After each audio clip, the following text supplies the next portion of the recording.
Before the Enlightenment, most everyone looked to religion for perfection, justification, or salvation. Today, science and self-indulgences have often taken its place in a way to return to the perfect garden-like state, all the while avoiding the need for a religion or higher power.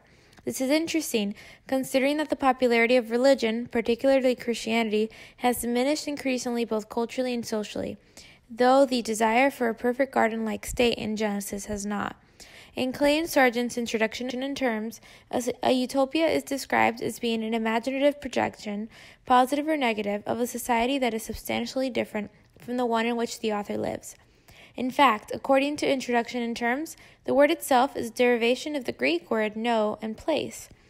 There is a repetitive storyline which works of literature, cinema, and even history have imitated, in which a society must be destroyed, sacrificed, or torn apart, much like eugenics, to have a new, clean, and improved civilization.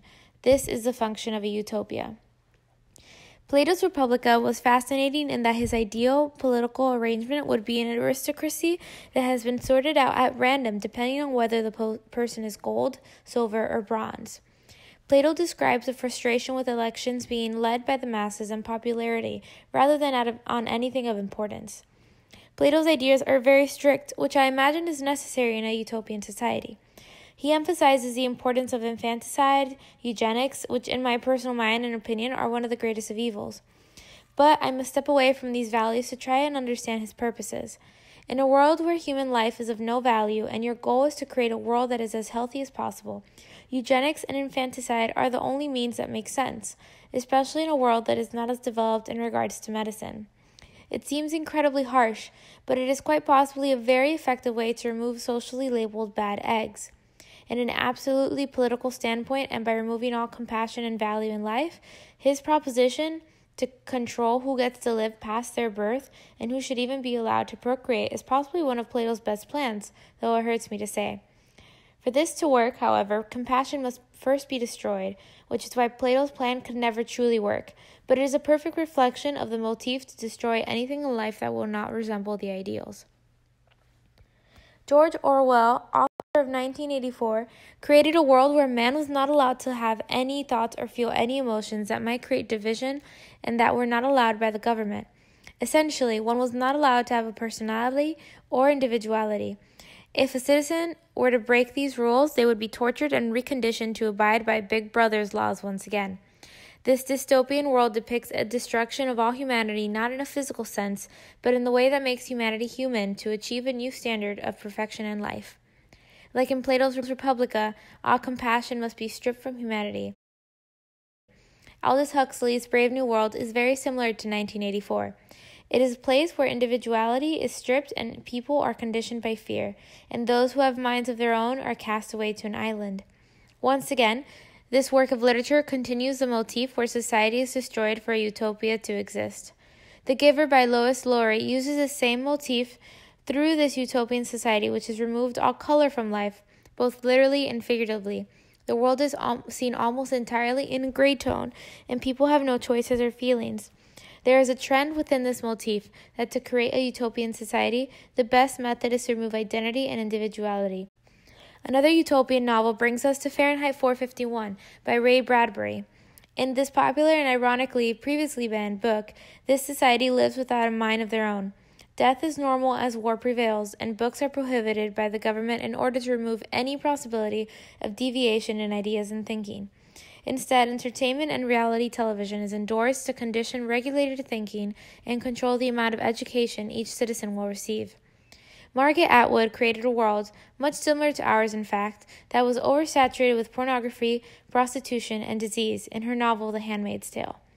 Because of all these problems, infertility has overcome the people, and now women who can become pregnant are sacred and used as baby-making slaves. Even women who were not given the handmaid's job were now viewed as men's servants. This truly dystopian world illuminates this motif in that what makes Western society special in the 21st century, our focus and essentially ultimate goal to find true, genuine love must be destroyed.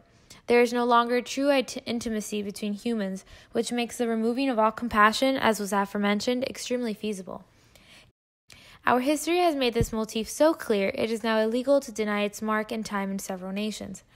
Adolf Hitler, leader of the National Socialist Party, the Chancellor of Germany, had a dream of a utopia without a particular people group. Hitler would proceed to bring his life to life this motif not only gradually, but forcefully, by extracting all compassion from his followers, and then using that to extract and condemn people he did not deem fit to live, like in Plato's Republica. This led to World War II, lasting from 1939 to 1945, where an estimate of 60 million people were murdered, in combat or because of discrimination. Adolf Hitler and the Nazi Party had their vision of a utopia, and it meant they would remove over millions of people to get there, and govern those who were spared by fear. Though the United States luckily was able to avoid being invaded by the Nazi regime, this did not mean that our history was free of any attempts to create a utopia. The most evident that continues even to this day, Ku Klux Klan, or the KKK, and their ultimate goal was to purge the United States from any blacks or other minorities, including Jews and homosexuals. Though they preceded the Third Reich, they have very similar goals, and once again, the same motif of destruction seeps into our history. Margaret Sanger's personal views on minorities has been considerably ignored, and though this is a less obvious form of materializing this motif into a plan for utopia, it must be addressed to some degree. Sanger was America's advocate for abortion as well as an open eugenist, and planned to implement abortions as a form of eugenics, like in Plato's Republica. She has been quoted saying that she wanted to exterminate the Negro population and stop the reproduction of the mentally and physically defective. Much like the recent anti-tobacco commercial that states that black neighborhoods are targeted to bring more disease and destruction to the people group, many have speculated the same from the saturation of abortion clinics in low-income and minority neighborhoods. Though this is speculation in today's society, Sanger's personal views of minorities and the use of birth control at the time line up to some degree to previously mentioned works of literature, and even some ideas found in white supremacist groups that illuminate the motif of a destruction of some vital part of humanity, usually life or individuality. The recent 2018 film, The Avengers: Infinity War, is a perfect example of the motif of extermination. The lead antagonist, Thanos, is a creature who is hungry for a garden-like home. He had his home, the planet of Titan, fall apart from poverty, disease, and war. Because of that, he sought out to create a utopia for himself where everyone was equal and there was enough supplies for everyone. By definition, this truly does sound like a utopia, and ending poverty is something we fight for today. However, Thanos aimed to achieve things by literally vaporizing half of all life in the universe, with no bias for rich or poor. Once that was accomplished, everyone would be equal, and now there would be enough supplies for everyone. This quickly becomes a dystopia when removing all loved ones and destroying families leaves everyone in anguish.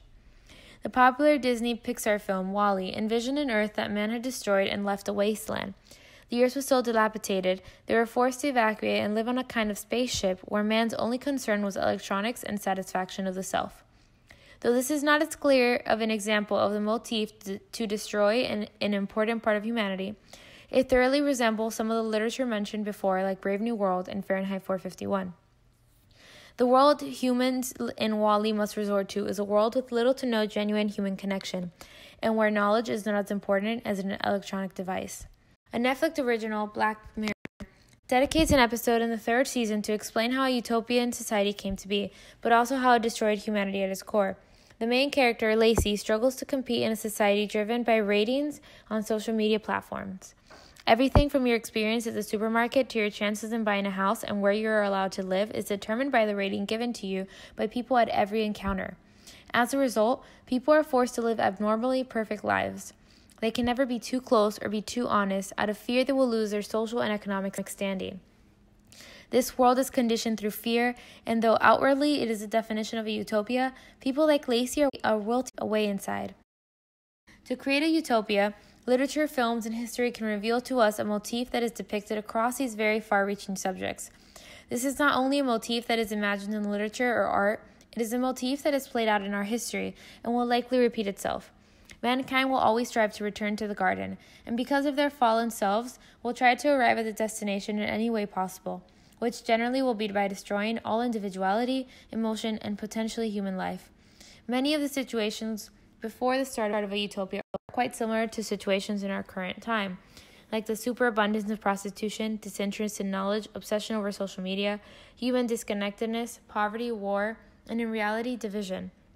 The only thing missing is a conditioning of man through fear, which some would argue is around the corner. The overwhelming parallel between these stories and today's world leaves a grander question to be asked.